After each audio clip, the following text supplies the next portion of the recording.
Salam uşaqlar, hər vaxtınız xeyir olsun. Bugün kimyəvi rabitə və oksidləşmə dərəcəsi bölməsinin ətraflı yazılı cavab tələb edən tapşırıqlarına baxacağıq. Tapşırığa keçməmişdən qabaq onu demək istəyirəm ki, mənim onlayn və əyani formada olan dərslərimə qeydiyyat başlayıb. Əyani dərslərimiz həftədə 3 dəfə, onlayn dərslər isə həftədə 2 dəfə olmaqla həyata keçirilir. Əlaqə saxlamaqdan ötürü, daha ətraflı məlumat əldə etməkdən ötürü mən başlığın aşağı hissəsində öz nömrəmi qeyd eləyəcəm. İstəyənlər əlaqə saxlaya bilər. Bundan əlavə mənim ödənişsiz sınaq qrupumda mövcuddur. Bu qrupa siz daxil olmaqla həftədə bir neçə sınaq atıram və o sınaqların da belə deyim, video izahlarını çəkib qrupa göndərirəm. Bu qrup ödənişsiz qrupdur. Belə, başlayaq dərsimizə. Tapşırığımıza bismillah. Ətraflı yazı tələb olunan tapşırıqlar. Birinci test. Pentin bir molekulunda kimyəvi rabitələrin yaranmasında iştirak edən hibridləşməmiş orbitalların sayını və sp3 hibrid orbitallarının bir-birinin örtməsi hesabına yaranan rabitə sayını bizdən istəyir. Gəlin baxaq. Pentin 1-ni qeyd etmək istəyirəm. Pentin 1 bilirik ki, alkinlərin nümayəndəsidir və pentin 1 dediyi üçün birinci karbondan sonra biz nə çəkəcəyik? Bir 3 qat rabitə çəkirik. Daha sonra isə hidrogenləri yerləşdirək və burada belə deyim H2 və hibridləşməmiş orbitalların sayını. Uşaqlar bilirik ki, 3 qat rabitə ilə birləşən karbon atomları ki var, bu hissəni silib sərgəli yazacağım. 3 qat rabitə ilə birləşən karbon atomları 1, 2, 3 qatdır. Və 3 qat rabitə ilə birləşən karbon atomları sp hibridləşmə vəziyyətində olacaq. Tək qat rabitə ilə birləşən digər karbon atomu isə sp3 və sp3 hibridləşmə halında olacaqlar. Bizdən hibridləşməmiş orbitalların sayını soruşur. Hibridləşməmiş orbitallardan danışırıqsa, baxırıq ki, 3 qat rabitə ilə birləşmiş bu karbon atomu sp hibridləşmədədir. Burada 2 dənə p orbitalı hibridləşməyib. Burada da 2 p orbitalı hibridləşməyib və bir də ki, hibridləşmə davam edirik və burada hibridləşməmiş orbitallar 2p orbitalı, fərqli qələmlə yazacağım. 2p orbitalı burada, 2p orbitalı buradadır. 4 dənə p orbitalı karbon hibridləşməmiş orbitallardır və bilirik ki, hidrogen atomlarının heç biri hibridləşməyib və hidrogen atomlarını da burada hibridləşməmiş orbital şəklində götürəcəyik. 4, 5, 8 dənə hidrogen atomlarının hibridləşməmiş s orbitalları. Ümumilikdə hibridləşməmiş orbitallar isə 12 ədəddir. İkincidə soruşur ki, hibrid orbitalların bir-birini örtməsi hesabına yaranan rabitələrin sayını müəyyən edin. sp3 hibrid orbitalının bir-birini örtməsi hesabına yaranan, belə deyim, hesabına yaranan rabitələrin sayını müəyyən edin. sp3 hibrid orbitalları dedikdə uşaqlar, baxın, biz nəyi götürəcəyik? Burada sp3 hibrid orbitalları dedikdə bir-birini örtməsi. Bax, bir dənə budur və burada bir dənə də bu rabitə sp3 hibrid orbitallarını bir-birini örtməsi hesabına yaranıb. Deyirsiniz ki, yaxşı, bu rabitəni niyə götürmürük? Bu rabitə isə uşaqlar, bax, bu rabitəni görürsünüz. Bu rabitə sp3-ün örtülməsindən yaranıb. Bizdən də sp3-ün örtülməsindən yarananını soruşduğu üçün sadəcə nələri qeyd eləyəcəyik? Bunu və bunu 2 ədəd olacaq. sp3 örtülməsi nəticəsində yaranan rabitə sayı 2-dir. Bu ikinciyə aiddir. 12 isə birinci istənilən cavab idi. Keçək ikinci tapşırığa. İkinci tapşırıqda verib sirkə turşusunun natrium OH-la reaksiyasından X əmələ gələcək. Sözsüz ki, sirkə turşusunun natrium OH-la reaksiyasından əmələ gələn maddəni biz metan olaraq qeyd edəcəyik. Metan əmələ gəlir. Onun 550-600 cc dərəcədə parçalanması nəticəsində C2H4 əmələ gələcək və Y-in belə deyək də Y-in molekulunda. Deməli bizim Y-imiz nə oldu? C2H4. C2H4-ün də belə deyim, quruluşu CH2 şəklindədir və mənə molekulundakı qeyri-polyar kovalent rabitələrin sayını. Qeyri-polyar birinci istənilən qeyri-polyar. Qeyri-polyar kovalent rabitə deyəndə nə nəzərdə tutulacaq? Karbon-karbon arasında olan rabitə. Yəni hansı? Bax bunlar karbon, bax bundan bu uşaqlar. 2 dənə qeyri-hibrid qeyri-polyar kovalent rabitə mövcuddur, qeyd etdim. Daha sonra isə Z-in molekulunda birinci karbon atomunun oksidləşmə dərəcəsi. Z isə budur. Z odur ki, bu etilen ki yoxdur. Su ilə reaksiyaya daxil olur və reaksiyası nəticəsində alınır bir atomlu spirtlərin ikinci nümayəndəsi etil spirti. Qeyd edək. Və burada birinci karbonun oksidləşmə dərəcəsi. Birinci karbon bilirsiniz hansıdır uşaqlar? O OH-a birləşən bu karbon atomudur və onun da oksidləşmə dərəcəsi təbii ki olacaq nə? -1-ə bərabərdir. Niyə? CH3, CH, H, OH şəklində qeyd edəndə hidrogenlər karbonlara bir elektron verirlər və karbon burada olmalı idi -2. Amma həmin karbonda oksigen atomu -2 oksidləşmə dərəcəsi göstərək. O da oksigenə bir elektron verəcək və burada karbon oksidləşmə dərəcəsi neçə olacaq? Olacaq -1. Bizdən istənilən ikinci şərtə uyğundur -1. Birinci bizdən istənilən isə nədir? Qeyri-polyar kovalent rabitələrin sayıdır. O da birinciyə uyğun idi. Yəni 1-ə 2, 2-yə isə -1. Keçək üçüncü tapşırığa. Üçüncü tapşırıqda qeyd edilir ki, H2SO4 siqma rabitələrinin sayı və rabitələrin yaranmasında iştirak edən elektronların sayı. Siqma rabitənin sayını H2SO4-də tapanda əvvəlcə H2SO4-ün gəlin quruluşunu biz qeyd eləyək. Və burada siqma rabitələrinin sayı, bilirik ki, bütün təqqat rabitələr siqmadır. Hesablasaq, deməli, belə deyək də, fərqli qələmlə yazın bunu. 1, 2, 3, 4, 5, 6. 6 dənə siqma rabitə mövcuddur. Və bu, yəni ki, bu 6-nı da X şəklində qeyd edib bizdən. X-i soruşur. Elə X-i də biz nə şəklində qeyd etdik? 6 şəklində. Bu birinciyə uyğundur. Daha sonra rabitələrin yaranmasında iştirak edən elektronların sayı. Unutmayın ki, uşaqlar, bir rabitəni 2 elektron yaradır. Ümumilikdə H2SO4-də neçə rabitə var? Siqmanı 6 dənə tapdıq. Pirabitəndə nə qədərdir? Pirabitədə 2 dənə pirabitə mövcuddur. Çünki ikiqat rabitələrin biri siqma olur. Bax, bu isə nə olacaq? Əlbəttə ki, pirabitəsi olacaq. 2 dənə mövcuddur pirabitə. Ümumi rabitə sayı neçə dənədir? 8-dir. Bir rabitəni dedik ki, neçə elektron yaratdı? 2 elektron. Onda belə çıxacaq ki, 16 dənə də burada rabitənin yaranmasında iştirak edən nələr mövcuddur? Elektron. Yəni bizim Y-imizdə də nə? 16. Daha sonra davam edək. Dördüncü tapşırıqla.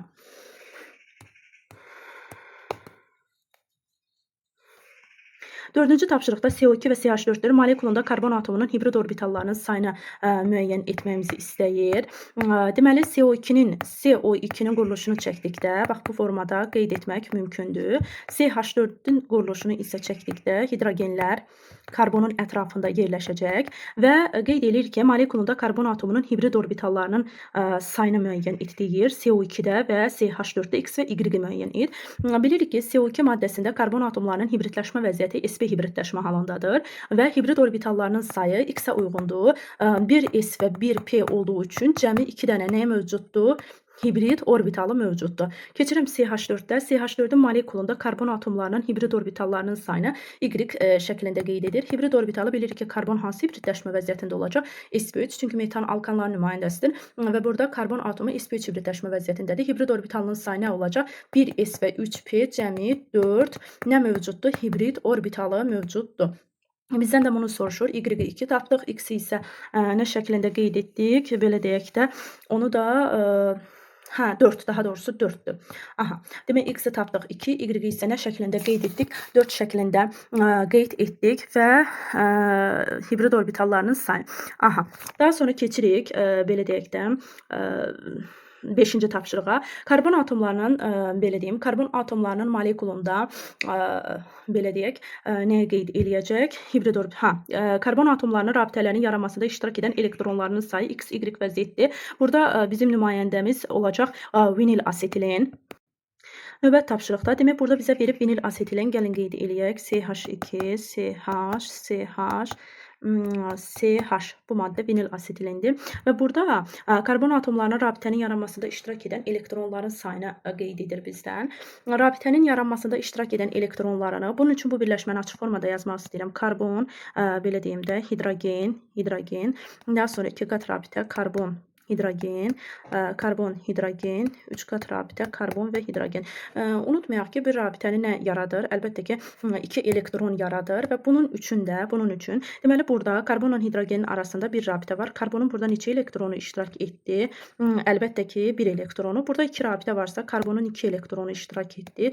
Yəni, digər karbonun 2 elektronu. Burada karbon hidrogen arasında bir rabitə varsa, 1 elektron. Karbon arasında təqqat rabitə varsa, 1 elektron. Burada karbon arası 3. Burada isə 1 ədəd olacaq. Burada da digər karbon atomlarının elektron sayı 3 ədəd və burada da 1 ədəddir. Bəs bunu biz cəmlədikdə görəcəyik ki, karbon atomlarının rabitənin yaranmasında iştirak edən elektronlarının sayı 16 ədəd olacaq. Yəni 16 elektron iştirak edəcək karbon atomundan.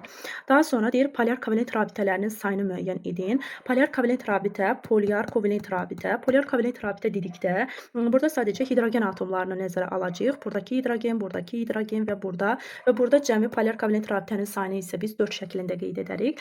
Z-də isə rabitənin yaranmasında iştirak edən qeyri-hibrid orbitallarının sayı. Qeyri-hibrid orbitalları dedikdə isə burada sözsüz ki, yəni hidrogenlər hibridləşməyib 4 dənə budur.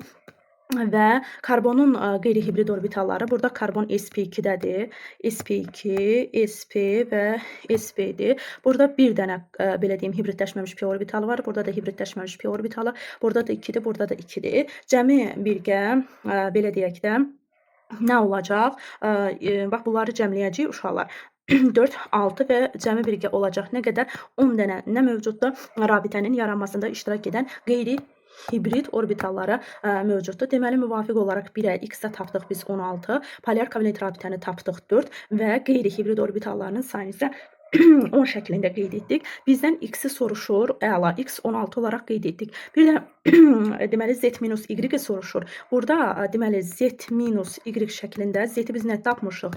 10, y-dəki nədir? Polyar kovalent rabitələrin sayı. Bu y idi. Polyar kovalent rabitənin də sayı 4-dür. Z minus y fərqi nə eləyəcək? 6 eləyəcək. Yəni ki, burada doğru cavabı x-ə 16, z minus y fərqi isə 6 şəklində qeyd etmək mümkündür. Keçək növbəti tapşırığa.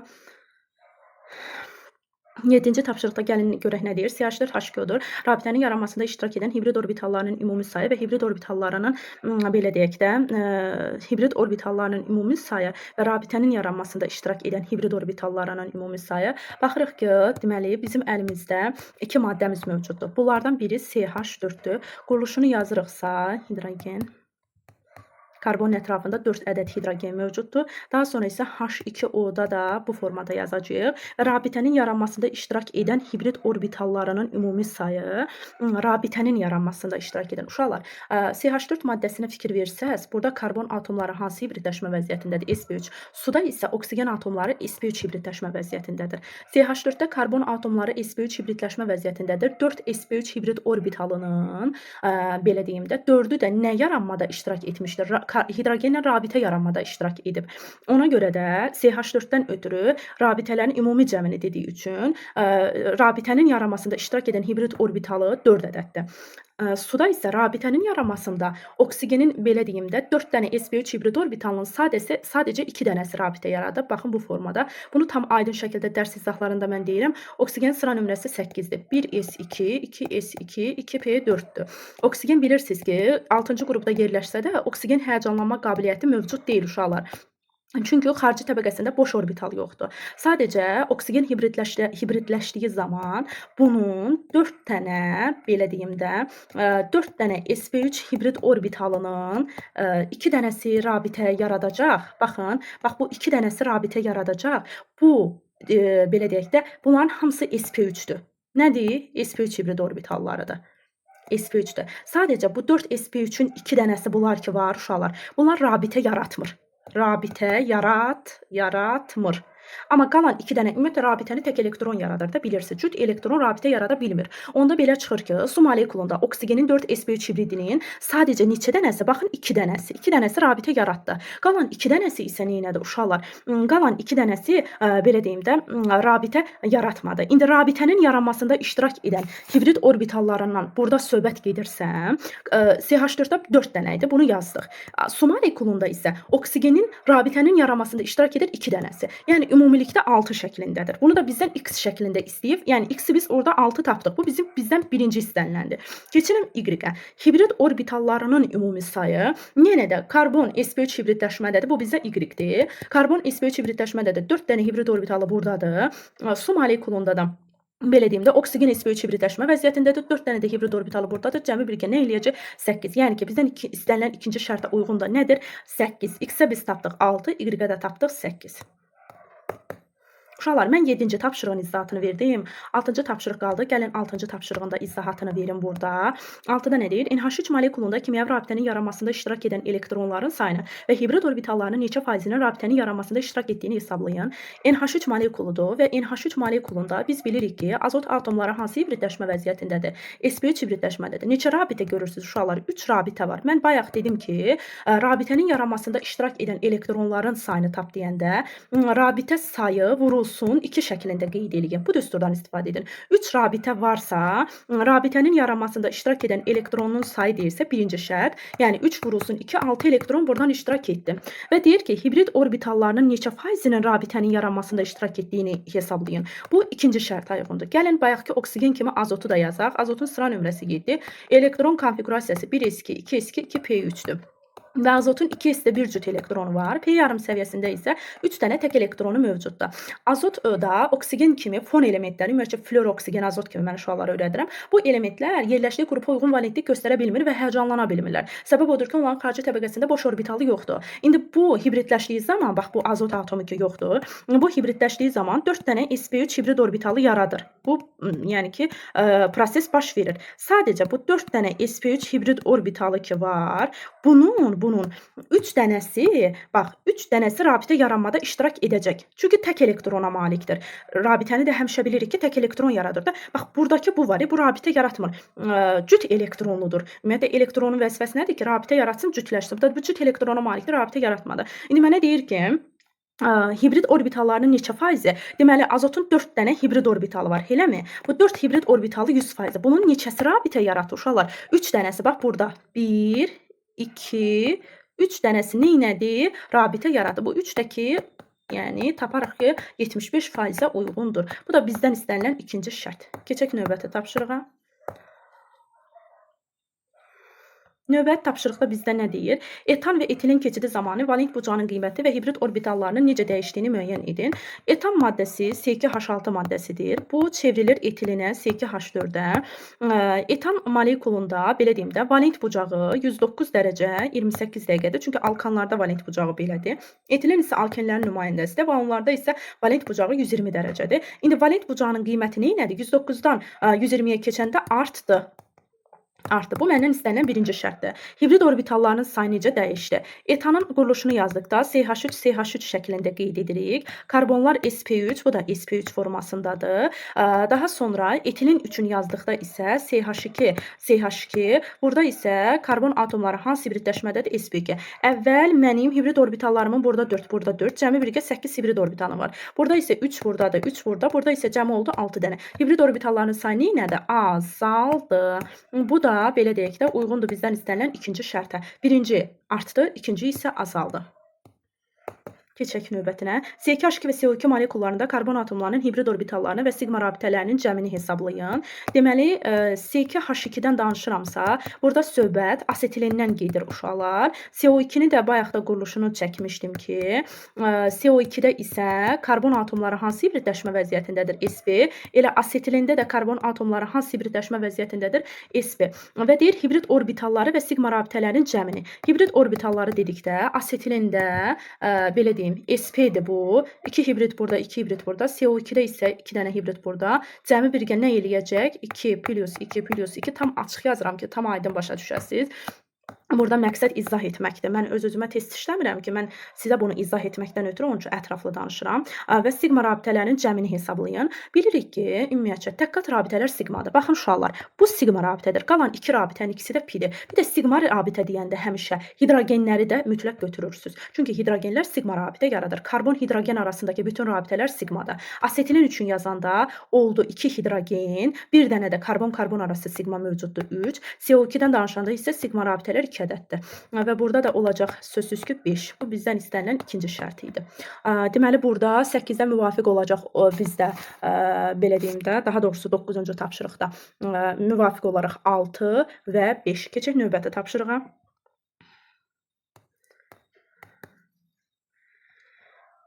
10-cu tapşırığa baxıram. Cədvəli tamamlayın. Elektronun ümumi formulu verib. Deməli, burada söhbət misdən gedir və mis 29-dur sıra nömrəsi və bura n qeyd edir. Deyir ki, S-dəki elektron sayı x-dir, P-də isə 12-dir. Misin elektron konfigurasiyasını yazsaq, əvvəlcə, belə deyək də, 1s2 buna aiddir. Çünki burada n varsa, bu ion halındadır. Mən sadəcə misin normal konfigurasiyasını yazıram. 2s2, 2p6, 3s2, 3p6. Bilirik ki, 4s1, 3d5 şəklində qeyd edirik. Və bizə deyir ki, S-dəki elektronun sayı x-də məchuldur. P-də 12 dənədir. P-də həqiqətən də biz fikir versək, görərik ki, burada 6-sı var, burada da 6, 12 dənədir. S-də isə x-dir, D-də də x plus 4-dür. Mən məntiqlə fikirləşirəm ki, mis ya müsbət 1 ola bilər. Mis ya müsbət 2, çünki mis belə deyim də, birləşmələrdə ya bir valentli ola bilir, ya da iki valentli ola bilir, ya müsbət 1 ya da müsbət 2 oksitləşmə dərəcəsi göstərir də valentliyinə müvafiq olaraq. Mən əgər ümumiyyətcə belə deyim də, bu müsbət yüklü olacaq, çünki metal ionudur və o mütləq birinci xarici təbəqədə olan S-dəki elektronu verəcək. O əgər bir elektron verdiyi halı yazsaq, mis 29 müsbət 1 olmalıdır, eləmi? Onda S-dəki elektronunu verdi uşaqlar. S-dəki elektronu verdisə, bunun üzərindən xətt çəkirəm. S-dəki elektronu cəmləsəm, bax 1 S2-də burada ikisi var, 2 S2-də 2 dənəsi var, 3 S2-də də 2 dənəsi var. Cəmi birgə neçə dənə elektron eləyəcək? 6 dənə elektron eləyir. D-də isə yazıb ki, bu 6 elektronu bizə X şəklində yazıb. D-də də yazıb ki, X plus 4, onda 6 plus 4 neçə eləyəcək? 10 şəklində qeyd eləyəcək. Həqiqətən də belə deyim, uşaqlar, üzr istəyin, burada 29 misi yazıb fikrimdə xromu tutmuşam. Üzr istəyin. Burada olacaq nə? 3D10 şəklində qeyd eləyəcəm. Çox üzr istəyin. Aha. Burada da nə yazacağıq biz? Əlbəttə ki, 3D10 şəklində yazdıq. Aha. Deməli, həqiqətən də görürük ki, X 6 olanda D isə 10 şəklində olacaq. Yaxşı, indi sən mənə deyərsən ki, ay müəllimə, bu müsbət 2 olsaydı necə? Yaxşı, müsbət 2 olsaydı, əgər bu S-dən bir elektron verirsə, D-dən də bir elektron verir. Onda 3D9 qalardı, eləmi? Onda axı biz S-i X vermişdi də. X-i tapdıq ki, nə qədər 6? D-də də X plus 4 vermişdi də uşaqlar. Bu axı 10 olmalıdır. Ona görə də bu variant düzgün deyil. Bu ancaq ola bilər ki, 4S0, 3D10 şəklində. Və deyir ki, X-in qiymətini müəyyən edin. Biz X-dəki S-də olan elektronların saydı. Bunu da yazmışdıq. Bu X-in qiyməti neçə olacaq? Əlbəttə ki, 6 olacaq. Bunu yazdıq. Daha sonra isə deyir, N-in qiymətini müəyyən edin. N-i də burada qeyd etmişdik ki, müsbət 1. Aydındır? Demək, N-i də qeyd etdik ki, müsbət 1. Müvafiq olaraq X-i tapdıq 6, N-i də tapdıq müsbət 1. Keçək növbəti tapşırığa.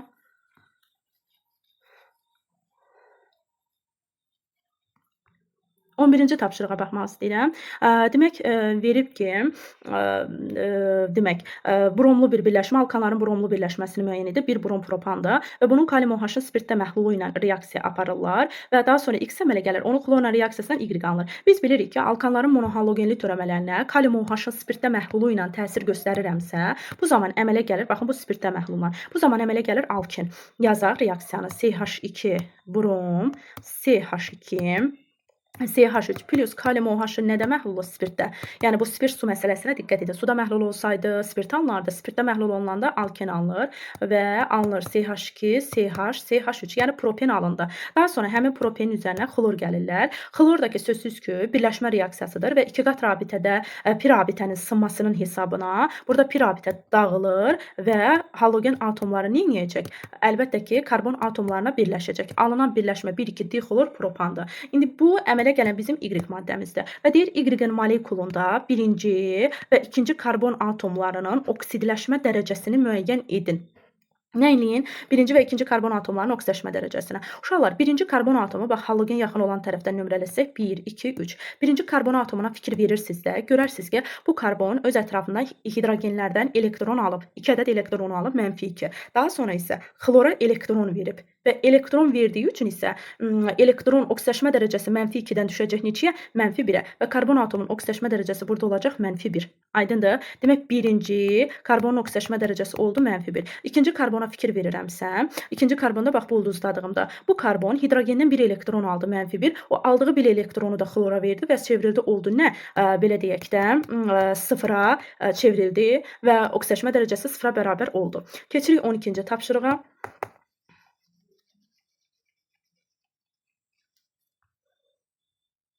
Mənə verib ki, natrium H2PO4, natrium dihidroortofosfat 1 molunda olan rabitələrin mol sayını qeyd eləyib və bunun uşaqlar quruluşunu çəkərək rahat formada yaza bilərik. Deməli, natrium H2PO4-dür. Eləmi uşaqlar? Heç buna əvvəl quruluşu çəkməmişdən də qabaq baxıram ki, bu duzun tərkibində bir metal atomu var və natriumda bir valentli olduğu üçün bunda ion rabitənin sayı nə qədər olacaq? 1-ə bərabər olacaq. Kovalent rabitə isə burada nə qədər olar? Bunun üçün quruluşu yazsaq, natrium, oksigen və hidrogenlər də oksigen vasitəsilə mərkəzi atom olan fosfor atomuna birləşir. Demək, bu ion rabitədir. Yerdə qalan rabitələrin hamısı kovalentdir. Sayırıq 1, bax bu bir dənədir. 1, 2, 3, 4, 5, 6, 7. 7 dənə də nə mövcud oldu burada? 7 də kovalent rabitə. Kovalentin sayını da tapdıq. Natrium H2 belə deyək də PO4 üçün 7 dənə. İndi metal M PO4 N şəklindədir. İon rabitənin cəmi nə qədərdir? Bax, rabitələrin mol sayı cəmi olaraq ikisində birgə 7-dir. 7-dən çıxıram 1-i, 6 dənə ion rabitəsi mövcuddur. Daha sonra bu quruluşa diqqətlə fikir verirəm. PO4 yazırsa əgər, deməli bu birləşmə normal noduzdur. Və PO4-ün H3PO4 molekulundakı hidrogenin hamısını metal atomu ilə əvəz eləyib. Neçə hidrogen gedib? 3. Deməli biz metalın indeksinə turşu qalığının valentliyini yazmırdıq, yazırdıq. Onda olacaq metal 3 PO4. Hələ ki eni saxlayıram başa salmaq üçün. Ümumi ion rabitəsi nə qədər oldu? 6 dənə.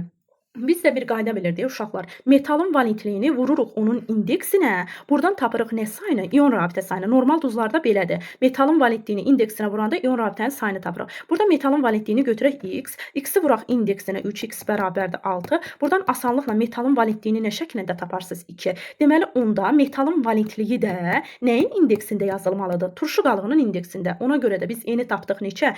2. Məndən də eni soruşur 1. Eni tapdıq 2.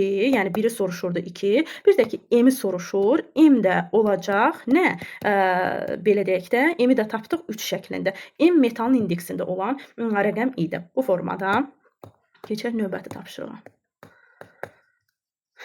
Növbəti tapşırıq 13-cü tapşırıqdır. Burada vinil asetilen verir və molekulundakı sp hibrid orbitallarının, bütün hibrid orbitalların neçə faizini təşkil etdiyini soruşur bizdən. Yazıram. Deməli, bizim əlimizdə var vinil asetilenimiz.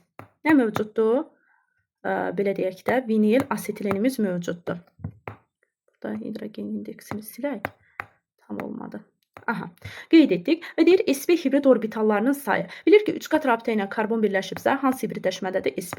2 qat rabitə ilə birləşən karbonlar isə sp2 hibridləşmə vəziyyətindədir. Ümumi hibrid orbitallarının sayını tapanda hibrid orbitallarının sayını tapırıqsa, burada deməli olacaq 2 hibrid, 2, sp2-dədirsə 3 dənə hibrid, 1 s2p. Burada da yenə sp2-dir deyə 1 s2p cəmi 3-dür. Ümumi hibrid orbitallarının cəmi olacaq 10 dənə. sp hibrid orbitallarının sayı isə 4 dənə olacaq da bundan budur. İndi deyir ki, bu 4 onun neçə faizini eləyir? Onun 100%dirsə 4 üçündəki asanlıqla taparsınız ki 40%. 13-də 40 şəklində qeyd etdik. Və deyir, molekulundakı qeyri-hibrid orbitalların sayını hesabla. Qeyri-hibrid deyəndə mən dəfələrlə demişəm ki, birbaşa hidrogenləri götürürük. 1, 2, 3, 2 də burada 4 qeyri-hibrid. Daha sonra karbonun hibridləşməmiş orbitalları mövcuddur. Karbonun hibridləşməmiş orbitalları dedikdə, deməli bizdən birinci neçə faiz təşkil etdiyini soruşurdu. Bu faizi tapdıq 40. Bax, bunu buradan bildik. Qeyri-hibrid üçün mən bir dənə yer açım, tam başa salmaqdan ötürü bu hissəni silirəm. Bu hissəni silək. Qeyri-hibriddən danışırıqsa, burada baxırıq ki, 2 qat rabitə ilə, belə deyim, bu 3 qat rabitədir uşaqlar. Bu hissəni bir də çəkəcəm. 3 qat rabitəli karbonları bilirsiniz də, sp hibridləşmədədir. Və burada karbon sp hibridləşmədədirsə, deməli burada 2 dənə p orbitalı hibridləşməmiş qeyri-hibriddir. Burada da 2 dənə p orbitalı hibridləşməyib. Burada 1 p, burada isə 1 ədəd p. Qeyri-hibrid orbitalları isə, deməli cəmi olacaq 4, 5, 6. Qeyri-hibridin sayısı olacaq nə qədər? 10. Qeyri-hibridin sayını soruşur. O da elə ona uyğundur. Keçək 14-cü tapşırığa. 14-də nə deyir? Metal N P2O7 metalın valentliyini 1 verir. N'in qiymətini bizdən soruşur. Bu bilirik ki, pirofosfat turşusunun duzudur. Yazıram ki, metal N P2O7 elə. Metalın valentliyi 1-dir. Metalın valentliyi 1-dirsə, yazıram ki, metalın üzərindən 1. Bura yazıram ki, P2O7. Bu hansı turşunun qalığı idi? H4P2O7-nə. Baxıram ki, bu turşu özündən 4 hidrogenin hamısını ayırıb metalla əvəz edibsə, deməli yerdə qalan turşu qalığının valentliyi neçədir? 4. Çarpaz yerini dəyişəndə elə metal 4 P2O7 kimidir. Və məndən də N'in qiymətini soruşur. N'i buradan rahatlıqla tapırıq 4. Bu bizdən istənilən birinci şərt idi. Maddənin 1 molunda olan atomların mol sayını, bu da ikinci istəniləndir. 4 dənə metal atomudur, 2 dənə fosfor, 7 dənə də oksigen atomudur. Cəmi birgə 13 dənə, belə deyək də, 1 molunda 13 mol nə mövcuddur? Atomdur. Bu da bizdən istənilən ikinci şərt idi. Keçək növbəti tapşırığa. 15-ci tapşırıqdır. Deyir ki, alkin karbon atomunun sayı N və karbon sp3 hibrid orbitallarının sayı 16. Biz bilirik ki, alkin molekulunda həmişə nə mövcuddur? Bir dənə 3 qat rabitə. O bir dənə 3 qat rabitə uşaqlar mütləq 2 dənə karbonun arasında olmalıdır da, ara hissəsinə yerləşməlidir. Və karbon sp3 hibrid orbitallarının sayı 16. İpucu bizdə budur. sp3 hibrid deyirsə, 1 sd, 3 dənə də p orbitalıdırsa, cəmi 4 dənə sp3 hibriddir. Amma karbon sayını bilmədiyim üçün x deyirəm, bərabər edirəm 16-ya. Buradan x asanlıqla 4 tapıram. Deməli, mənim bu alkinimdə 3 qat rabitəli karbonlardan əlavə bir də nə mövcud olacaq ay uşaqlar? 4 dənə sp3 hibrid orbitalına malik olan təqqat rabitə ilə birləşən karbon atomları. Baxın, quruluşu buradan çəkirəm. 1, 2, 3 və 4. Burada da hidrogenləri yazıram yanına. Aha. Və karbon atomlarının sayını N şəklində qeyd edir. Burada da N-i biz tapdıq neçə? Karbonun sayı 1, 2, 3, 4, 5, 6. 6 karbon. Daha sonra doymuş aldehiddən danışıram və aldehiddə deyir Y bərabərdir 2N. Y də karbonun sp3 hibrid orbitallarının sayıdır. Y bərabərdir 2N-dir. N-i də 6 tapdımsa 2 vurdum 6-ya. 2-ni vurduq 6-ya, tapdıq ki 12. Deməli, sp3 hibrid orbitallarının sayı 12'dir. 1s3p varsa 4 dənə sp3 hibriddir. Sayını, karbon sayını N şəklində qeyd edirəm, bərabər edirəm 12'ye. Buradan N-i asanlıqla tapıram ki 3. Deməli, bu aldehidin molekulunda 3 dənə karbon atomu sp3 hibridləşmə halında olmalıdır. Yazıram 1, 2, 3. Söz ki, bir dənə də aldehid funksional qrupunu bura qeyd edəcəyik uşaqlar və daha sonra hidrogen atomlarını da yazarıq yanına. Və mənə deyir ki, alkin molekulundakı qeyri-polyar kovalent rabitələrin sayını biz x-i tapmışdıq. X-i buradan tapdıq ki, belə deyək də, yox, x-i alkindəki qeyri-polyar kovalent və bir də aldehidin nisbi molekul kütləsinə. Aha, gəlin bir-bir baxaq. Deməli, burada x olacaq nə? X aldehiddə olan karbonun sayıdır. Aldehiddə karbonun sayını biz nə qədər taparıq? Belə deyək də, baxırıq ki, görürük ki, neçə dənə karbonumuz var. Əlbəttə ki, 4 dənə karbon atomumuz mövcuddur. Bunu qeyd etdik. X-i buradan 4 şəklində qeyd etdik. Daha sonra alkin molekulundakı qeyri-polyar kovalent. Qeyri-polyar kovalent rabitə. Alkində, bax, qeyri-polyar kovalent deyəndə, belə deyək də, karbon-karbon arası rabitələr nəzərdə tutulacaq uşaqlar. Qeyri-polyar kovalent rabitə. Sayıram, bax, alkin hardaydı? Fərqli qələmlə yazacağam ki, tam başa düşəsiniz. Bax, bu maddə idi də. Qeyri-polyar kovalent rabitələr dedikdə karbon-karbon arası sayıram. Bax bu. Bunları görürsünüz. Bunlar, bax, bunlar qeyri-polyar kovalent rabitənin nəzərdə. 3'ü burada 3, 4, 5, 6, 7. Məndən alkin molekulundakı qeyri-polyar kovalent rabitənin sayını bunu da 7 şəklində tapdıq. Bu da oldu məndən istənilən ikinci şərt. Deyir, aldehidin nisbi molekul kütləsini tap. Emir. 4 karbon varsa C4H8O-dur. Bu da taparıq ki, deməli 48, 56 plus 16 bərabərdir 72 qram eləyəcək. Yəni, bu da müvafiq olaraq nə olacaq? Üçüncü olacaq. Davam edək. Deməli, biz tapdıq ki, x-i nə şəklində 4, x-i 4 şəklində tapdıq, qeyd etdim. Daha sonra isə, belə deyək, qeyri-polyar kovalent rabitələrin sayını 7, ikincini tapdıq. Emir aldehidin kütləsi isə 72 qrama bərabərdir. Növbəti tapşırığa keçmək istəyirəm. Gəlin görək nə deyir. Demək, asetilin verib. Asetilin dimerləşir, yəni üzərinə özü gəlir. Vinil asetilinə çevrilir X. Daha sonra da onun 1 mol H xlorla reaksiyasından da əmələ gələcək söz ki, xloropilin Y. Bir X-in molekulunda kimyəvi rabitənin yaranmasında iştirak edən hibrid orbitalların sayını bizdən soruşur. Nəyə soruşur uşaqlar? Hibrid orbitallarının sayını. Gəlin yazaq. Demək, asetilin reaksiyanı buradan yazacağım. Asetilin C2H2 üzərinə gəlinsin C2H2. Bu zaman alınacaq vinil asetilin. Aha. Və hibrid orbitallarının sayı karbon sp, sp, 2 qat rabitə ilə birləşib sp2, sp2 və buradan da asanlıqla tapacağıq ki, deməli 2 hibrid burada, 2 hibrid, 3, 3 və hibrid orbitalı bərabər olacaq 10-a. Bu məndən istənilən birinci şərtdir. Deyir, Y-in molekulu. Y-in molekulda hansıdır? Yəni, mənim bu əldə etdiyim vinil asetilin ki var, uşaqlar, bax, bu vinil asetilin, belə deyim də, yenidən H xlorla reaksiya daxil olacaq. H xlorla bu hissəni silim, tam səliqəli olsun, şaşmayasınız. Bu belədir. Aha. Bu yenidən H xlorla reaksiya daxil ola bilər və daxil olduğu zaman xloropilenin alınma reaksiyası. Alkadein dərslərini diqqətlə oxusayısınız, orada görərsiniz ki, bu xloropilenin alınma reaksiyasıdır və belə deyək də, reaksiyası nəticəsində xloropilin əldə olunur. Xlor nə yönsüz oldu? Aha, indi mənə deyir ki, Y molekulunda rabitənin yaranmasında iştirak edən P elektronların sayı. Bu bizim Y-imizdir. P elektronlarının sayına baxıram ki, karbon sp2-dədir. Bu karbon da sp2-də.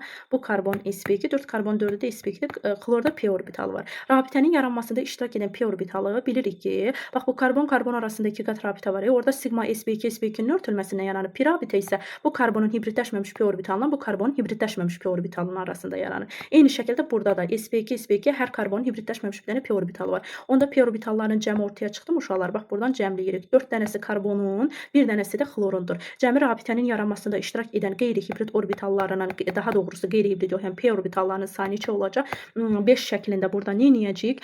Qeyd eləyəcəyik. Yəni bu bizə ikinci, birinci də nə idi? Burada hibrid orbitallarının sayı idi. Biz də onu nə şəklində tapmışdıq? 10 şəklində tapmışdıq. Keçək növbəti tapşırığa. Alifatik karbohidrogen molekulunda rabitənin əmələ gəlməsində iştirak edən qeyri-hibrid orbitalının sayı hidrogen atomlarının sayından 17% çoxdur. Bu karbohidrogenin molekulundakı pi rabitə sayını və 2 molun tam hidrogenləşməsinə sərf olunan hidrogenin həcmini bizdən soruşur. Bunun üçün bir dəqiqə alfatik karbohidrogen deyirsə, yəni bu açıq quruluşlu karbohidrogendir, amma hansı sinifə məxsus olduğunu demir.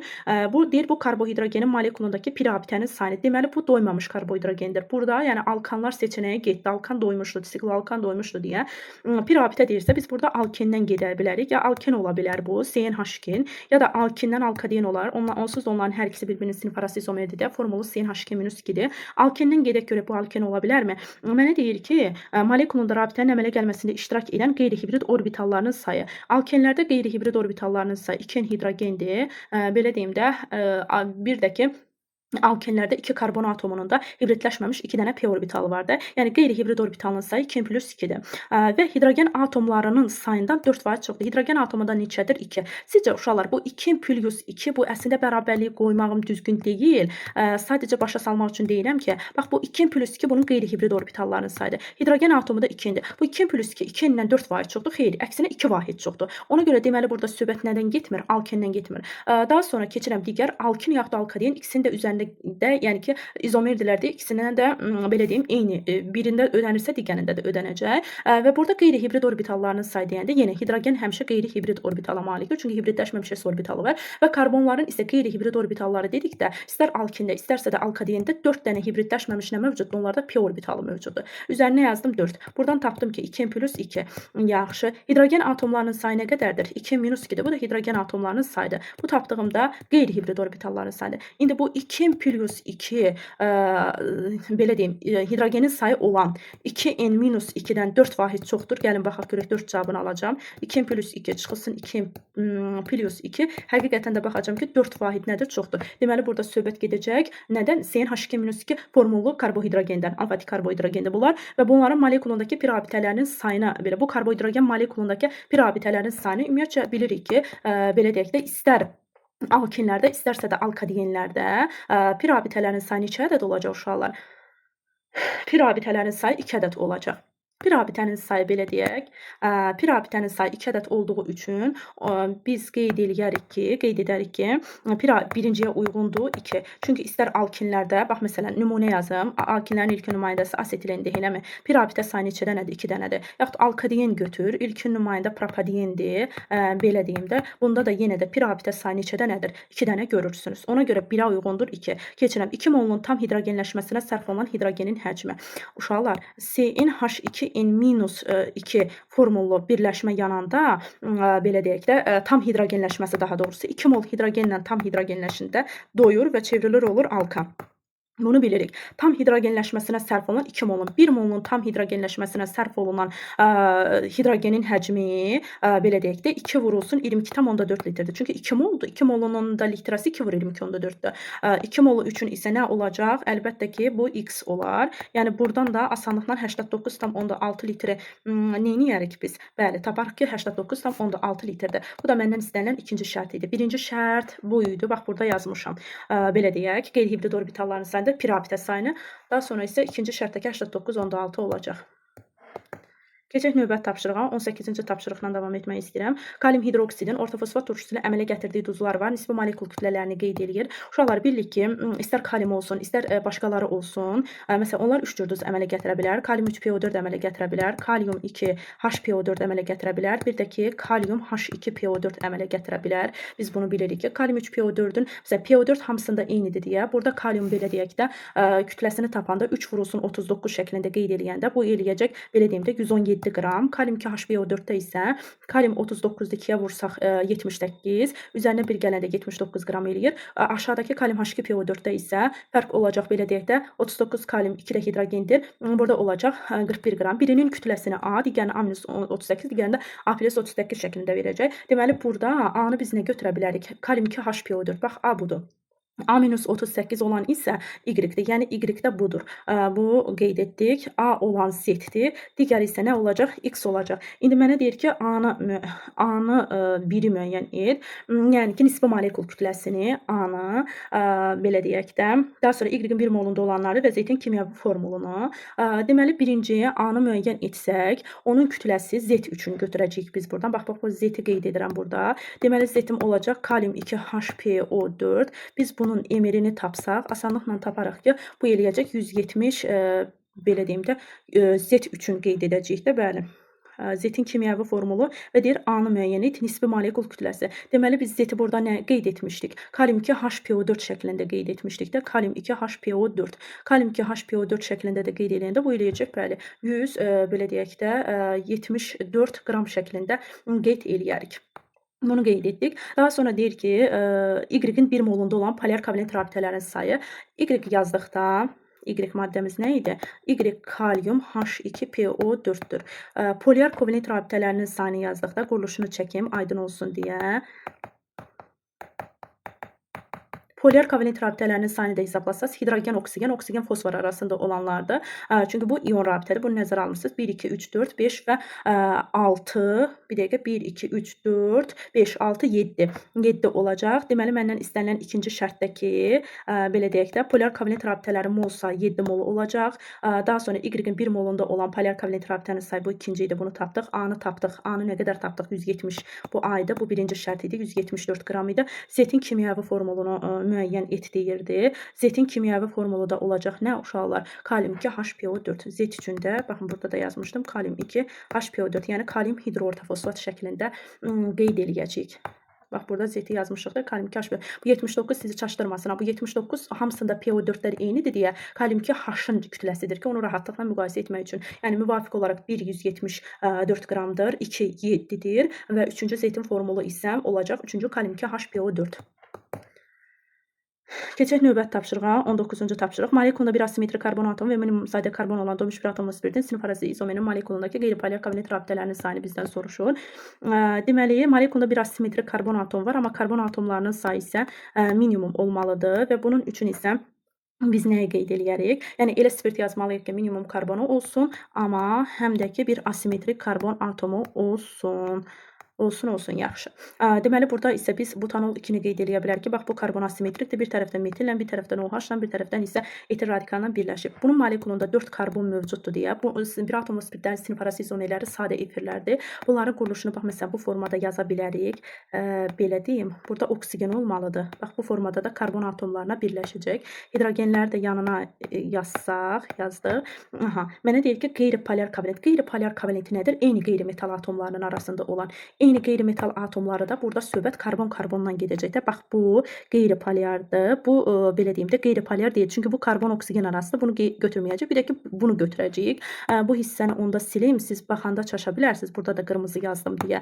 Uşaqlar, bax, burada karbon atomlarını qeyd edəndə, belə deyək də, oksigen. Bax, buradakı 2 dənə qara ilə olan ki var, belə deyim də, o, necə deyim, polyar kovalent rabitədir. Məndən qeyri-polyar kovalenti soruşduğu üçün burada sadəcə qeyri-polyar, yəni 1-ə uyğun olan 2-ni götürəcək qeyri-polyarların sayını. Keçirəm digərinə 0,2 molun yanmasından alınan suyun kütləsi. Sözsüz ki, bu maddənin də formulu C4H10O-dur. Bunun yanması nəticəsində alınacaq, yəni mənə əsas su lazımdır deyə 5 mol su Çünki hidrogenin sayı 10 molsa, əmələ gələn suyun molu 5-dir. 1 molun yanmasına 5 mol su alınır. Mənə də deyir ki, 0,2 molun yanmasından. 0,2 molun yanmasından isə, yəni belə deyək də, burada 1 mol suyun alınması prosesi baş verəcək və o 1 mol su da ki, bax mol şəklində tapmışdım. 1 moluna uyğun kütlədə 18 qram olacaq. Bu da məndən istənilən ikinci şərt idi. Yəni 2-yə 18, 1-ə isə qeyri-polyarların sayını 2 şəklində tapdıq. Keçək nəhayət 20-ci tapşırığa. Molekulunda 12 hidrogen atomu olan benzolun homoloqu var. Benzolun homoloqu deyilsə, benzolun ümumiyyətlə ki, belə deyək də, homoloqlarının formulu CnH2-6-dır və hidrogen atomlarının sayı 12-dirsə, buradan eyni rahatlıqla 9 taparsınız və deyir ki, molekulunda sp2, s rabitələrin sayı maksimumdur, ikili karbon atomlarının sayı isə nədir bunlarda? Minimumdur. Deməli, mən benzol həlqəsini qeyd etdim bura və sp2 sayı maksimumdur, ikili karbon isə bu uşaqlar olacaq izopropil benzoldur. Çünki mən bunu ya propil benzol kimi yaza bilərəm, ya izopropil. Propil benzol kimi yazsaydım, bax propil benzol kimi bunu bu formada yazsaydım, burada 2 dənə ikili karbonum artacaqdı. Amma mənə deyir ki, ikili karbon atomlarının sayı nə olsun minimum. Ona görə mən bunu yox, bunu yazacağam. Aydındır? Və mənə deyir ki, sp3 orbitallarının örtülməsindən yaranan sigma rabitə sp3. Bax bu karbonların hamısı hansı hibridləşmədədir? sp3. Onsuz bilirsiniz ki, benzol həlqəsində olanların hamısı sp2-dədir. Bax, burada da bu karbon var, burada isə sp2-dir. Ona görə mən bunu götürmürəm. Amma bir bunu götürəm, bir bunu, bu da eləyəcək 2 dənə. Və deyir ki, belə deyək də, birləşmənin beynəlxalq nomenklatura ilə adı, demək, sigma rabitələrinin sayını dedik biz burada, sp3. Bu birinci aid xüsusiyyətdir. Və daha sonra isə birləşmənin beynəlxalq adı izopropil, nə? Benzol. Bitdi, getdi. 2 izopropil benzol, 1-ə uyğun olaraq nə götürəcəyik? 2 götürəcəyik. Keçək növbəti tapşırığa. Yoruldum. Zeytin molekulunda birinci karbon atomunun oksidaşma dərəcəsi 1 və zeytin hidrogenləşmə məhsulunda polyar kovalent rabitələrinin sayı 2-ni müəyyən edin. Deməli, zeytə gəlməliyik biz. Demək, burada bizim əlimizdə var etilin. Etilin xlorlaşdı. Demək, xlorlaşdı. Xlorlaşdığı zaman X alınacaq buradan. 1,2 dixlor etan. Bax, X-in budur. Bunlar əslində mənə lazım deyil. Siz bilmək üçün deyirəm. Bu X daha sonra kalium OH-ın spirtdə məhlulu ilə təsir göstərdim. Oldu, belə deyək də, asetilin. Bu mənim oldu Y-im. Daha sonra bu əmələ gələn bu Y-in üzərinə su gəldim. Civə duzlarının iştirakı ilə. Bir dənə bilirik ki, asetilinin civə duzlarının iştirakı ilə hidratlaşması nəticəsində sirkə aldehidi alınır. Nəhayət mənim sirkə aldehidim alındı. Bu isə mənim nəyim oldu? Z maddəm oldu. İndi deyir ki, zeytin molekulunda birinci karbonun oksidaşma dərəcəsi. Birinci karbon oksidaşma dərəcəsinə baxıram ki, karbonlar oksigenlərə elektron verməlidir. Lakin hidrogendən də elektron almalıdır. Ona görə də burada olacaq oksidaşma dərəcəsi müsbət 1-ə bərabər olacaq. Sanki belə deyim də 2 dənə elektron verir. Bax, 2 elektron verir müsbət 2, bir dənə də elektron alır mənfi 1. Buradan da olur müsbət 1. Belə təsəvvür olsun. Dərs izahlarında mən bunu geniş formada uşaqlara keçirəm. Və zeytin oksidaşma dərəcəsini tapdıq müsbət 1. Bu məndən istənilən birinci şərtdir. H-yi aldım qaldı. Daha sonra zeytin hidrogenləşmə məhsulunda polyar kovalent rabitələrinin sayını müəyyən edin. Bizim əmələ gələn zeyt maddəmiz oldu sirkə aldehidi. Bunun hidrogenləşməsi, bax bu sirkə aldehidi ki mövcuddur. Bunun hidrogenləşməsi nəticəsində bu çevriləcək olacaq nə? Məhsulunda aldehidlərin hidrogenləşməsi nəticəsində dolmuş bir atomlu birli spirt əmələ gələcəkdə CH3, CH2, OH eti spirti yarandı. Polyar kovalent rabitələrin sayı, polyar kovalent rabitələr dedikdə, burada sözsüz ki, olacaq nə?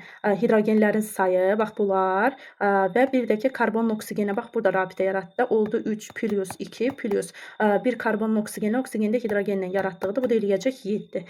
Yəni, burada müvafiq olaraq 21-ci tapşırıqda biz 1-ə müsbət 1 tapacağıq. Polyar kovalent rabitələrinin sayını isə nə tapacaq? 7. Bu da məndən istənilən ikinci şərtdir. Keçirəm növbəti tapşırığa. Növbəti tapşırıqda nə deyir bizə? Və deyir ki, şaxəli quruluşlu alkanda C4H10-dur. Burada söhbət butandan gedir. Və bu butan maddəsinin, belə deyim də, hidrogen atomunun qopduğu karbon atomlarının nömrəsi var ki, bu 1 və 2-dir. Alınan alkil radikallarına baxıram.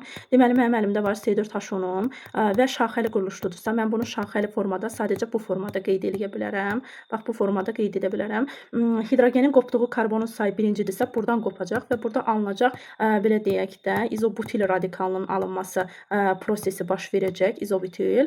Bu məndən istənilən X-dir, yəni X-dir. Daha sonra isə ikinci karbonla, bax, bu dəfə də buradan qopardıram. Olur CH3, karbon CH3, bax, bu karbondan qopacaq, bax, buradan qopacaq. Və burada da alınan isə bu olacaq üçlü nə? Üçlü butil.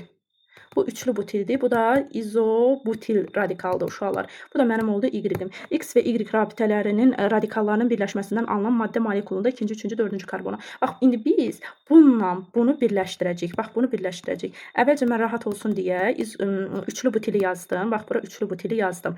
Daha sonra isə bura götürüb nə yazacağım uşaqlar? Baxın, bunu yazacağım. Bax, bunu yazıram. Birinci bunu yazdım, sonra bunu yazacağım. Bunu da fərqli ilə yazıram ki, sizin göz. Bax, birinci bu CH2 hissəsini yazıram. Daha sonra bu karbonu yazıram. Bura bir dənə CH3 yazıram. Burada bir dənə CH3. H2 hissəsində yerinə yazıram. Vəsiyo. İndi mənə deyir ki, birinci karbon. Fikirləşirəm ki, mən hardan nömrəliyim? Sol tərəfdən də nömrələsəm, ikinci karbon şaxələnib, sağ tərəfdən də nömrələsəm. Sadəcə biz qayda olaraq demişdik ki, nömrələmə zamanı solda da sağda da radikal eyni məsafədədirsə, şaxələnmə çox olan tərəfdən nömrələyəcək. 1, 2, 3, 4, 5. Yəni biz soldan nömrələyəcəyik. Çünki solda ikinci karbonda 2 dənə şaxə var. Aydındır, amma sağdan nömrələsəydik bir şaxə olardı. İndi mənə deyir ki, ikinci karbon, yəni bu birinci sizi çaşdırmasın. Bu bizdən birinci istənilən şərtdir. İkinci karbonun baxıram ki, yanında hidrogen yoxdur deyə biz də demişik ki, belə deyək də, karbonun yanında üzvü birləşmələrdə hidrogen sayının mənfi qiyməti qədər oksidaşma dərəcəsinə malik olur karbon. Burada hidrogen olmadığı üçün burada oksidaşma dərəcəsi olacaq nə? 0.